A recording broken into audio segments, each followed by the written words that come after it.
Shalom, selamat malam Bapak Ibu Adiyuswa yang dikasihi Tuhan. Bertemu kembali di dalam persekutuan doa bersama dengan Komisi Adiyuswa GKJ Sampangan Keratenan.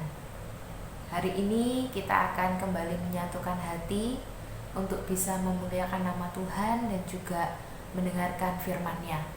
Namun sebelum kita akan lanjutkan, saya mengajak Bapak Ibu semua untuk kita akan menyuarakan yel-yel Adiyuswa. Sudah siap semuanya? Kita mulai. Adiyuswa semangat, Adiyuswa berguna, Adiyuswa bahagia. Oh yes, yes, yes. Ya, puji Tuhan, semuanya dalam keadaan sehat dan semangat. Untuk mengawali persekutuan doa malam hari ini, saya mengajak Bapak Ibu Saudara yang dikasihi Tuhan untuk kita akan bersama-sama berdoa. Mari kita berdoa. Tuhan Allah Bapa kami yang bertahta dalam kerajaan surga yang mulia, kami mengucap syukur Tuhan kalau pada malam hari ini Tuhan masih memberi kesempatan bagi kami untuk bisa mengadakan persekutuan doa sekalipun secara online. Tuhan, biarlah semangat itu tetap ada di dalam hati kami, dan kiranya Engkau memberkati persekutuan doa ini dari awal, pertengahan, hingga akhir.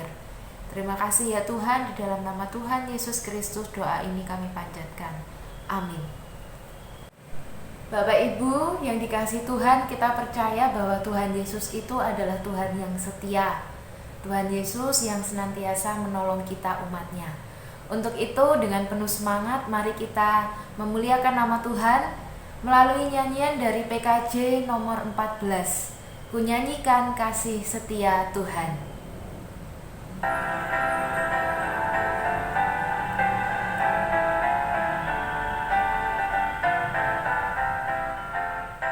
Ku nyanyikan kasih setia Tuhan selamanya. Ku nyanyikan kasih setia Tuhan selamanya. Ku nyanyikan selamanya. Ku tuturkan padamu kasih setiamu Tuhan. Ku tuturkan padamu kasih setiamu turun-temurun. Ku nyanyikan kasih setia Tuhan selamanya, selamanya. Ku nyanyikan kasih setia Tuhan selamanya. Ku nyanyikan selamanya. Ku tuturkan padamu kasih setiamu Tuhan. Ku tuturkan padamu kasih setiamu turun-temurun. Ku nyanyikan kasih setia Tuhan selamanya, selamanya. Ku nyanyikan kasih setia Tuhan selamanya. Ku nyanyikan selamanya. Jemaat yang dikasihi Tuhan, renungan pada malam hari ini diberi judul berjaga-jaga setiap saat. Adapun bagian Alkitab yang menjadi dasar renungan kita pada saat ini diambil dari Injil Matius pasal 25 ayat 1 sampai 13. Injil Matius pasal 25 ayat 1 sampai 13. Pada waktu itu hal kerajaan surga seumpama 10 gadis yang mengambil pelitanya dan pergi menyongsong mempelai laki-laki. 5 diantaranya bodoh dan 5 bijaksana. Gadis-gadis yang bodoh itu membawa pelitanya tetapi tidak membawa minyak. Sedangkan gadis-gadis yang bijaksana itu membawa pelitannya dan juga membawa minyak dalam buli-buli mereka. Tetapi karena mempelai itu lama tidak datang-datang juga, mengantuklah mereka semua lalu tertidur. Waktu tengah malam terdengarlah suara orang berseru, "Mempelai datang, songsonglah dia." Gadis-gadis itu pun bangun semuanya lalu membereskan pelita mereka. Gadis-gadis yang bodoh berkata kepada gadis-gadis yang bijaksana, "Berikanlah kami sedikit dari minyakmu itu, sebab pelita kami hampir padam." Tetapi jawab gadis-gadis yang bijaksana itu, "Tidak, nanti tidak cukup untuk kami dan untuk kamu. Lebih baik kamu pergi kepada penjual minyak dan beli di situ." Akan tetapi waktu mereka sedang pergi untuk membelinya, datanglah mempelai itu dan mereka yang telah siap sedia masuk bersama-sama dengan dia ke ruang perjamuan kawin, lalu pintu ditutup. Kemudian datang juga gadis-gadis yang lain itu dan berkata, "Tuan, Tuan, bukakanlah kami pintu." Tetapi ia menjawab, "Aku berkata kepadamu, sesungguhnya aku tidak mengenal kamu. Karena itu berjaga-jagalah, sebab kamu tidak tahu akan hari maupun akan saatnya." Demikianlah firman Tuhan bagi kita. Ibu bapak, saudara-saudara yang dikasihi Tuhan, tema renungan kita pada malam hari ini adalah berjaga-jaga setiap saat. Berbicara mengenai berjaga-jaga setiap saat erat kaitannya dengan waktu. Bagaimana kita mengelola, bagaimana kita menggunakan waktu kita untuk satu tujuan tertentu. Oleh karenanya kita harus terus bersiap-siap. Kalau waktunya nanti kita berjumpa dengan tujuan atau kesempatan itu tiba, kita sudah siap. Nah, melalui bacaan kita pada malam hari ini dapat kita saksikan tentang satu kisah di mana Tuhan Yesus memberikan sebuah perumpamaan mengenai apa yang akan terjadi ketika Yesus datang kembali. Di dalam pengajarannya kali ini Yesus menggunakan perumpamaan atau sebuah ilustrasi mengenai tradisi perkawinan umat Yahudi. Jadi Bapak Ibu, di dalam tradisi perkawinan umat Yahudi ini ada 3 tahap yang harus dilalui. Yang pertama adalah tahap perjodohan, di mana dalam tahap perjodohan ini ayah dari calon mempelai pria dan calon mempelai perempuan ini akan sama-sama bertemu dan mereka akan mengadakan perjanjian ikatan yang dilakukan tentunya secara resmi. Kemudian dalam tahap yang kedua yakni tahap pertunangan, di mana dalam tahap ini akan diadakan upacara ikatan janji dari kedua belah pihak. Dan yang terakhir, yang ketiga adalah tahap perkawinan. Di dalam tahap perkawinan ini mempelai laki-laki akan menjumpai mempelai wanita dan mereka akan bersama-sama mengadakan pesta perjamuan kawin. Nampaknya di dalam perumpamaan yang disampaikan oleh Yesus ini tahap pertama dan kedua sudah dilalui. Dan tiba saatnya tahap yang ketiga. Namun faktanya seringkali dalam tahap ketiga yakni tahap perjamuan perkawinan ini, mempelai pria ini tidak dapat diperkirakan kapan kedatangannya. Bisa jadi ia datang di pagi-pagi buta, bisa jadi ia datang larut malam. Untuk itulah hal ini yang kemudian digunakan Yesus sebagai fokus di dalam pengajarannya kali ini. Tuhan Yesus menyebutkan bahwa di dalam masa penantian, di mana mempelai perempuan ini menantikan mempelai pria, mereka diberi tugas yang sama, yakni untuk bersiap-siap menyambut mempelai pria. Jadi nanti ketika mereka datang ini, mempelai wanita bisa menyambutnya dan masuk bersama-sama di dalam pesta perjamuan kawin. Di antara 10 gadis yang disampaikan dalam perumpamaan Yesus kali ini, ada 5 gadis yang bijaksana dan ada 5 gadis yang disebut sebagai gadis bodoh. 5 gadis bijaksana ini mereka melakukan apa yang menjadi tugasnya dengan baik. Mereka membawa pelita Kalau nanti ternyata kedatangan dari mempelai pria ini larut malam, jadi mereka butuh cahaya untuk menerangi. Dan ternyata persiapan mereka tidak hanya itu, mereka sungguh-sungguh fokus, mereka sungguh-sungguh mencurahkan seluruh tenaga yang dimiliki, apapun yang mereka miliki ini, untuk benar-benar mempersiapkan kedatangan, menyambut kedatangan dari mempelai pria. Maka mereka juga membawa cadangan minyak di dalam buli-buli. Namun ternyata beda halnya dengan 5 gadis yang lain yang disebut gadis yang bodoh. Memang mereka melakukan tugas untuk menyambut kedatangan mempelai pria. Mereka juga membawa pelita. Namun ternyata di dalam melakukan tugasnya ini mereka tidak 100%. Mereka tidak bersungguh-sungguh. Ya hanya ala kadarnya. Ya sudah, sebagaimana kami harus melakukan tugas kami, ya sudah, cukup di situ. Mereka tidak memikirkan kemungkinan-kemungkinan yang akan terjadi ke depannya. Atau dengan kata lain, mereka bisa digolongkan sebagai orang-orang, sebagai gadis-gadis yang tidak mau berjaga-jaga. Kalau nanti ada kendala yang dihadapi, kalau nanti ada tantangan yang harus dihadapi. Dan benar saja ketika mempelai pria itu datang, mereka sudah kehabisan minyak di dalam pelita mereka. Padahal mereka juga tidak membawa cadangan minyak.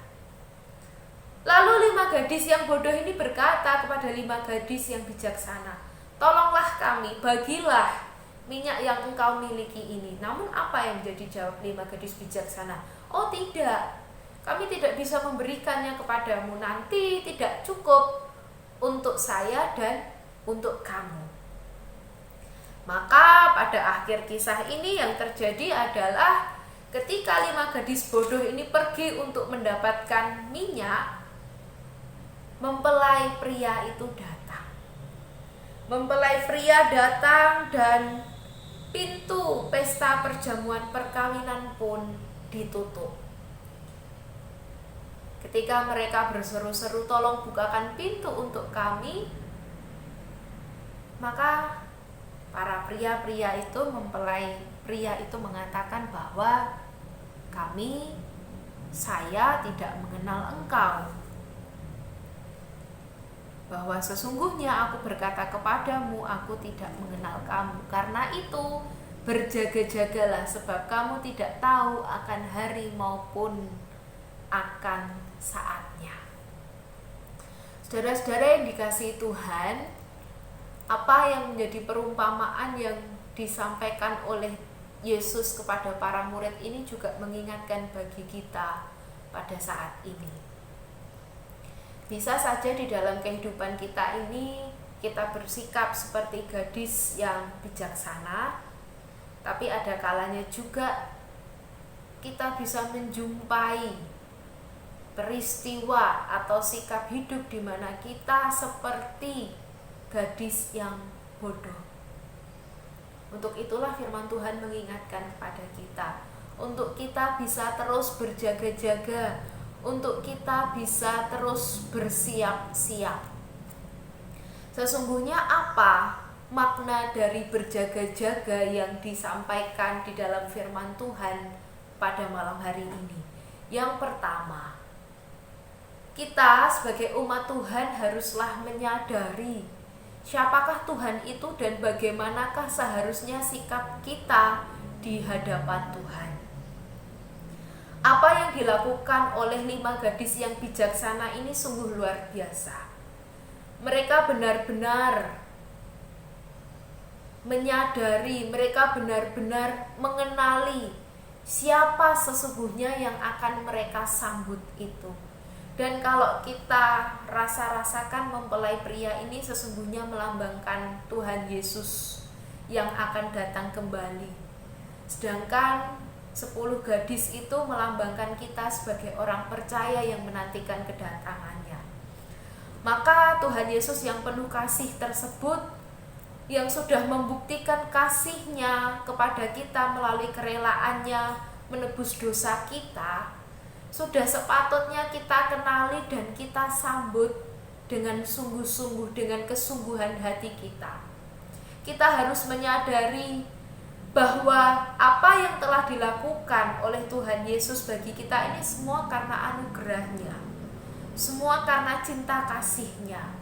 Oleh karena itu, Tuhan Yesus adalah sosok yang layak untuk kita hormati. Apa yang Ia perintahkan sesungguhnya pantas dan memang haruslah kita taati. Maka kalau kita mau menaati dan menghormati Tuhan kita Yesus Kristus, kita tentu akan memiliki sikap seperti 5 gadis yang bijaksana. Mereka mengenali, mereka menyadari, dan mereka mempersiapkan segala sesuatunya untuk menyambut kedatangan sang mempelai pria. Dan kita tentu tidak menganggap enteng, kita tidak meremehkan kedatangan dari mempelai pria, atau dalam hal ini kedatangan Tuhan Yesus kembali ke dalam dunia. Yang kedua, yang dimaksud dengan berjaga-jaga itu artinya adalah kita menyadari dengan sungguh-sungguh akan tanggung jawab yang diberikan kepada kita. Sebagai orang percaya, kita sudah menerima keselamatan lewat kasih karunia. Maka sekarang kita bukan lagi seteru, melainkan kita adalah sekutu Allah. Yang disebut sekutu Allah itu artinya kita adalah kawan sekerja Allah. Kita bersama-sama memiliki tanggung jawab. Kita diutus untuk melakukan karya pelayanan di dalam dunia. Maka sebagai utusan Allah, sebagai hamba Tuhan, tugas kita adalah melakukan apa yang menjadi kehendak dan perintah-Nya. Hal ini digambarkan di dalam perumpamaan lewat tugas yang harus dilakukan oleh ke-10 gadis tersebut. Apa tugasnya? Tugas mereka adalah menyambut kehadiran mempelai pria. Mereka sudah diberikan sebuah tugas, oleh karena itu mereka harus melakukannya dengan sungguh-sungguh. Dan kesungguhan itu diperlihatkan dengan mempersiapkan segala sesuatu yang diperlukan agar tugas itu bisa dilaksanakan dengan sempurna. 5 gadis yang bijaksana menunjukkan keseriusan di dalam melaksanakan tugas mereka. Namun 5 gadis yang bodoh tidak menunjukkan keseriusan di dalam melaksanakan tugas yang mereka emban. Untuk itulah, mana yang akan kita pilih? Apakah kita akan bersikap seperti gadis yang bijaksana, ataukah kita memilih untuk bersikap seperti gadis yang bodoh? Saudara-saudara yang dikasihi Tuhan, yang ketiga, di dalam berjaga-jaga artinya kita memastikan bahwa kita ini dikenal oleh Tuhan. Dari perumpamaan yang kita baca dalam perikop Alkitab hari ini, ketika 5 gadis yang bodoh itu kembali dari membeli minyak, mereka mendapati bahwa pintu sudah tertutup. Dan ketika pintu itu sudah tertutup, mereka kemudian berteriak memohon agar mempelai pria ini membukakan pintu. Namun jawaban yang diperolehnya adalah, "Aku berkata kepadamu bahwa sesungguhnya aku tidak mengenal kamu." Tentu hal ini bukan berarti bahwa Tuhan tidak tahu siapa mereka. Namun Yesus tidak mengenali mereka sebagai murid-Nya. Tuhan tidak mengakui mereka sebagai pengikut-pengikut-Nya. Walaupun secara lahiriah memang mereka melakukan hal-hal yang kelihatannya rohani. Kita melakukan persiapan-persiapan secara rohani, namun kita harus waspada. Jangan-jangan kita ini adalah orang yang asing secara rohani. Memang kita sudah melakukan tugas yang diberikan Tuhan kepada kita, namun ternyata tugas itu tidak kita lakukan secara sungguh-sungguh. Maka pada akhirnya Tuhan tidak mengenali kita karena kita tidak melakukannya dengan keseriusan. Kita tidak melakukannya dengan ketulusan. Kita melakukannya hanya untuk tujuan pemuasan dari nafsu kita semata. Untuk itu mari kita menelisik lebih dalam sesungguhnya dari tugas-tugas yang telah diberikan Tuhan kepada kita ini, apakah kita sudah melakukannya dengan keseriusan? Apakah kita sudah benar-benar dikenali oleh Tuhan? Hal ini tentu akan mewujud di dalam kehidupan kita sehari-hari. Ketika kita disebut sebagai orang-orang yang diutus Tuhan, dan ketika kita mau mengambil tugas perutusan itu, tentu hal itu akan kita nyatakan di dalam sikap hidup sehari-hari. Akan kita nyatakan melalui perjumpaan kita dengan saudara-saudara kita, dengan keluarga kita, dengan masyarakat yang ada di sekitar rumah kita tinggal, ataupun dengan rekan-rekan di mana kita bekerja. Jadi Bapak Ibu yang dikasihi Tuhan, pada saat ini di masa Advent kita diingatkan untuk berjaga-jaga. Artinya kita menggunakan waktu kita dengan keseriusan. Kita menantikan kedatangan Tuhan ini dengan menunjukkan sikap hidup yang mau fokus pada perintah Tuhan dan mewujudkan perintah Tuhan itu di dalam kehidupan kita sehari-hari. Sampai nanti tiba saatnya Tuhan datang kembali ke dalam dunia. Tuhan melihat bahwa umatnya sudah siap sedia. Jangan sampai kita menyesal, jangan sampai nanti Tuhan mendapati kita belum siap. Mari kita pergunakan kesempatan yang kita miliki pada saat ini untuk sungguh-sungguh melaksanakan firman-Nya dalam kehidupan kita sehari-hari. Mari kita memiliki sikap yang benar di dalam kita menantikan Tuhan. Kita menggunakan kesempatan ini untuk terus mendekat pada Tuhan dan terus selalu hadir bagi sesama, membagikan terang cinta kasih Allah yang sejati ke dalam dunia ini. Tuhan Yesus memberkati kita semua. Amin. Setelah kita mendengarkan firman Tuhan, kini tiba saatnya kita akan kembali berdoa dan kita akan menaikkan doa syafaat kita. Mari Bapak Ibu yang terkasih, kita mengambil sikap terbaik dan kita menyiapkan hati kita. Kita akan berdoa. Terima kasih ya Tuhan untuk segala perintah yang telah Tuhan berikan dalam hidup kami. Terima kasih untuk firman-Mu yang begitu indah yang telah menyapa dan menguatkan hati kami. Ajar kami Tuhan untuk bisa mempergunakan waktu kami dengan setia berjaga-jaga dan menjadi umat-Mu yang tetap bijaksana. Tuhan, pada saat ini kami hendak menaikkan doa syafaat kami. Kami berdoa untuk saudara-saudara kami dimanapun berada. Berkatilah kami sekalipun kami sudah semakin tua Tuhan, tapi kami percaya Engkau tetap menggunakan kami untuk menjadi alat kerajaan-Mu. Tuhan tetap mengutus kami dan Tuhan bisa menjadikan kami sebagai teladan yang baik untuk kehidupan yang ada di sekitar kami. Tuhan, kami juga berdoa pada saat ini, kami teringat akan saudara-saudara kami yang mengalami kelemahan secara fisik karena mengalami sakit penyakit.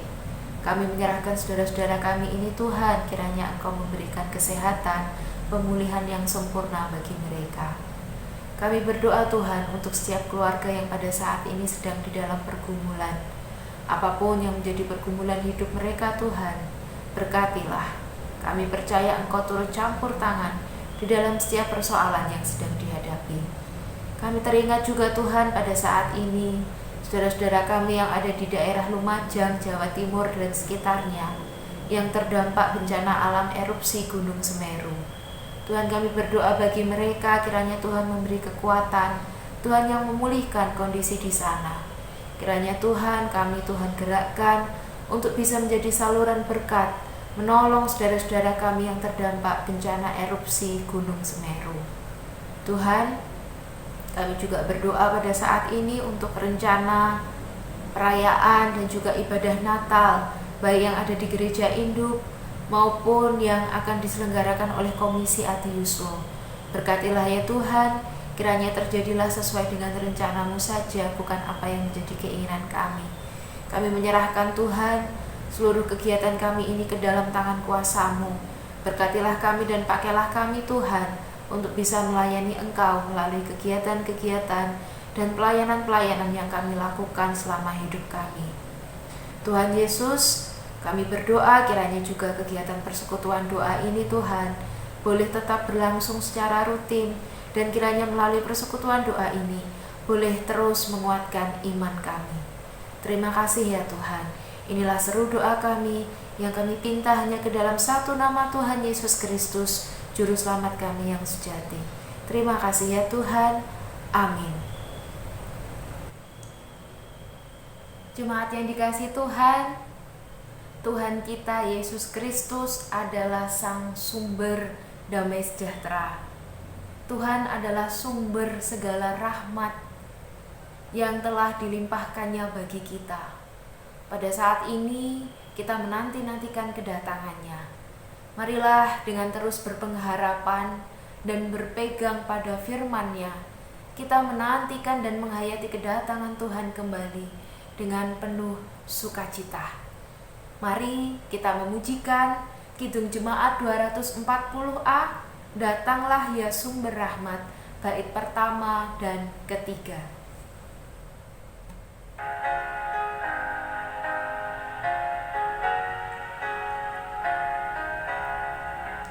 Datanglah ya sumber rahmat, selaraskan hatiku, menyanyikan kasih selamat yang tak kunjung berhenti. Ajar aku madah indah kita belai surgamu. Aku puji gunung kokoh, gunung pengasihan-Mu.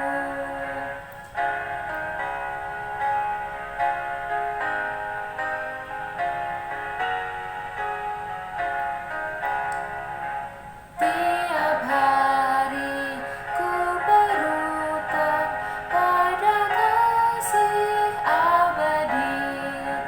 Rantailah hatiku jurang dengan rahmat tak henti. Ku diberikan pencobaan, meninggalkan kasih-Mu. Inilah hatiku Tuhan, meteraikan bagi-Mu. Bapak Ibu yang terkasih, persekutuan doa malam hari ini telah selesai. Namun kehidupan kita masih terus berlanjut. Untuk itu marilah kita terus mengingat firman Tuhan yang sudah kita dengarkan pada hari ini. Dan mari kita menutup persekutuan doa ini di dalam doa. Mari kita berdoa. Terima kasih ya Tuhan, persekutuan doa ini berjalan dengan lancar. Kami percaya itu semua hanya karena anugerah-Mu saja. Berkati kami Tuhan, agar di dalam kehidupan kami selanjutnya kami boleh menjadi pelaku firman-Mu. Firman-Mu itu boleh mewujud di dalam tindakan kami sehari-hari. Berkatilah ya Tuhan kehidupan kami masing-masing, dan kami menyerahkan seutuhnya hidup dan kehidupan kami ke dalam tangan kasih kuasa-Mu. Inilah Tuhan seru doa kami yang kami panjatkan ke dalam satu nama Tuhan Yesus Kristus yang sudah mengajar kami doa Bapa kami. Bapa kami yang ada di surga, dikuduskanlah nama-Mu, datanglah kerajaan-Mu, jadilah kehendak-Mu di bumi seperti di surga. Berikanlah kami pada hari ini makanan kami yang secukupnya, dan ampunilah kami akan kesalahan kami, seperti kami juga mengampuni orang yang bersalah kepada kami. Dan janganlah membawa kami ke dalam pencobaan, tetapi lepaskanlah kami daripada yang jahat, karena Engkau-lah yang mempunyai kerajaan dan kuasa dan kemuliaan sampai selama-lamanya. Amin. Demikian persekutuan doa kita pada hari ini. Selamat melanjutkan aktivitas Bapak Ibu semuanya. Salam untuk keluarga yang ada di rumah. Tuhan Yesus memberkati kita semua. Amin.